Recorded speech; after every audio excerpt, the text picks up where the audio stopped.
On the 23rd of July, only a few weeks ago, the Premier announced another cabinet reshuffle.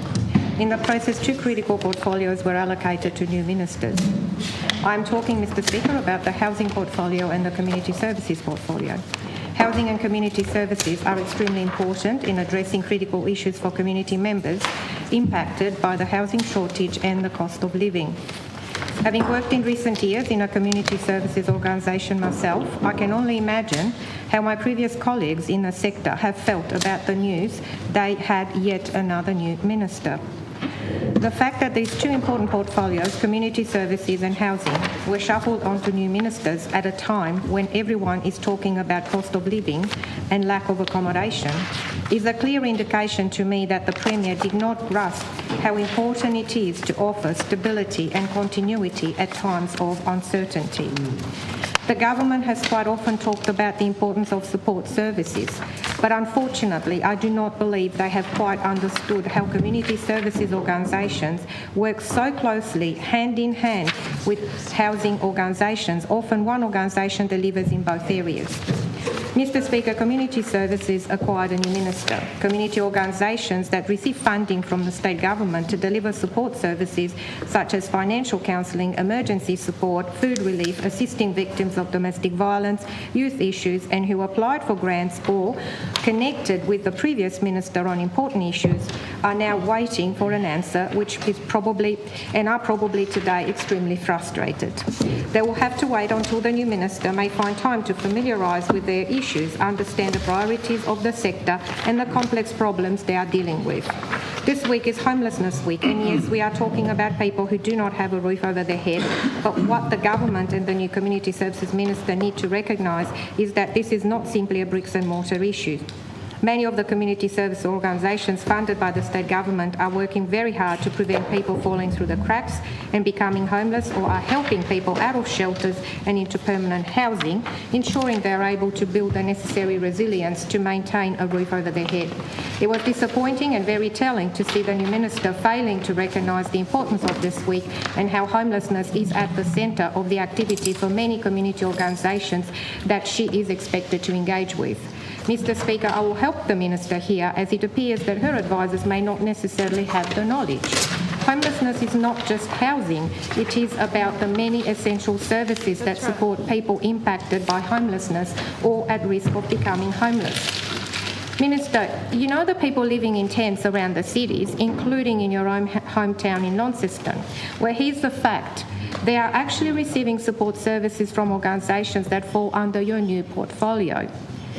Also, the women's shelters that you have failed to visit while you were a Minister for Women, well, guess what? They are not just a Housing Tasmania issue. These shelters are also delivering services that require funding under your new portfolio.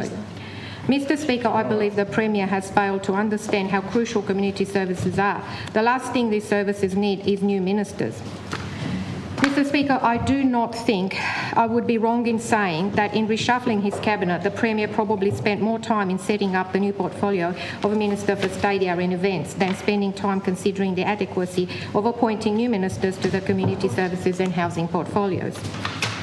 So I will quote here, in our advocacy piece titled Fair Funding for an Essential Industry, Task Force identified the following. Over the last 2 decades in particular, community service funding has fallen behind the real cost to community service organisations of doing their vital work. This places people at risk of not having their essential needs met. The scope of industry's work provides significant economic returns to Tasmania.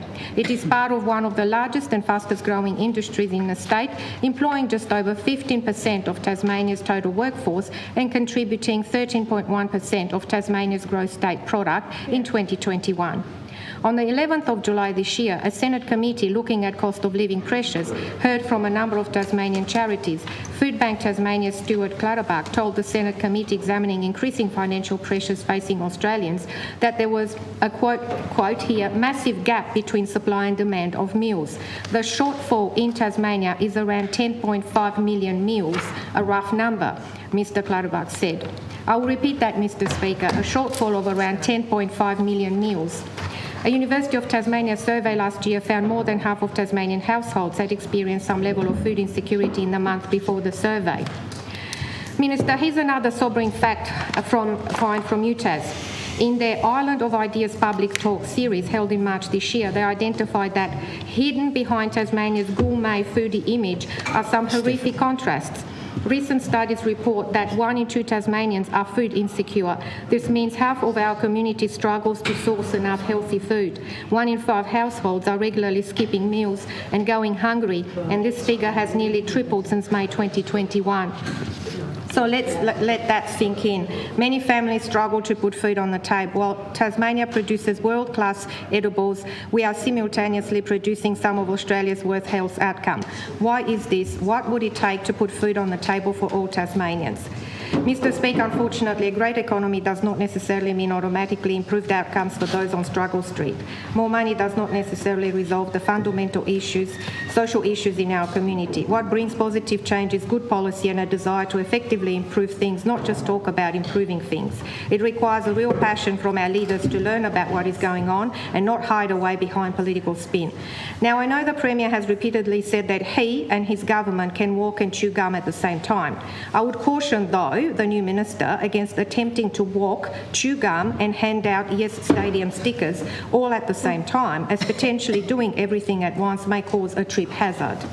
So in conclusion, Mr. Speaker, I'm sure community organisations across the state will be looking forward to the minister bring herself up to speed as soon as possible and engaging in meaningful conversation around fixing indexation and also around a respectful dialogue.